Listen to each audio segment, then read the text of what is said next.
সামবেদ সংহিতা উত্তরার্চিক চতুর্থ অধ্যায় চতুর্থ খণ্ড।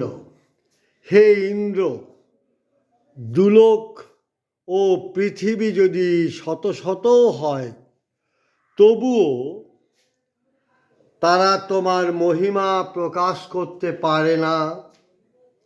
হে বজ্রধারী, সহস্র সূর্যও তোমাকে প্রকাশ করতে পারে না।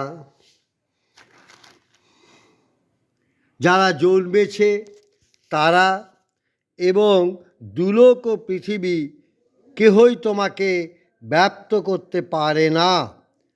864।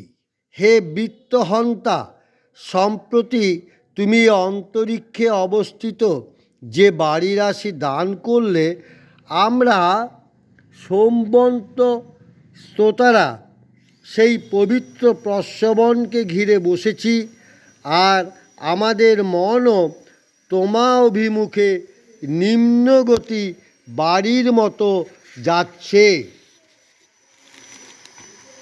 868। মন্দ স্তুতির দ্বারা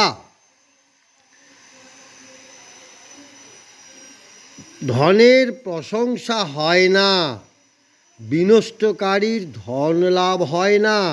হে মঘবা, দুলোকে তোমার যে ধন সঞ্চিত আছে তা আমার মতো সুকর্মা ব্যক্তি লাভ করতে পারে।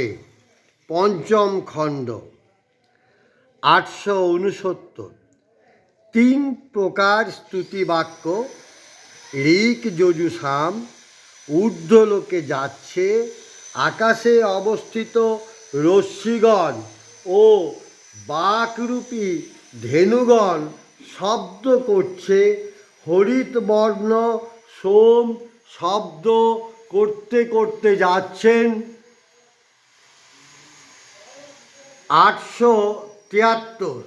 দেবগণ বললেন, হে সোম, ইন্দ্রের জন্য খরিত হও। বাকের অধিপতি বিশ্বের ঈশ্বর বলের দ্বারা যজ্ঞ কর্মকে প্রস্তুত করছেন। ষষ্ঠ খণ্ড। 878। হে শ্রোতাগণ, তোমরা শ্রেষ্ঠ দাতা, সত্যবাদী, সত্য ধর্মা, মহান পবিত্র দীপ্তময় অগ্নির উদ্দেশ্যে গান করো। 882। হে ইন্দ্র, বর্ষণকারী, তোমার পালিকা শক্তির জল বিজয় প্রতিদিন হয়। শ্রোতাগণ পূর্বের মতো আজও তোমার সেই বলের প্রশংসা করে। 885।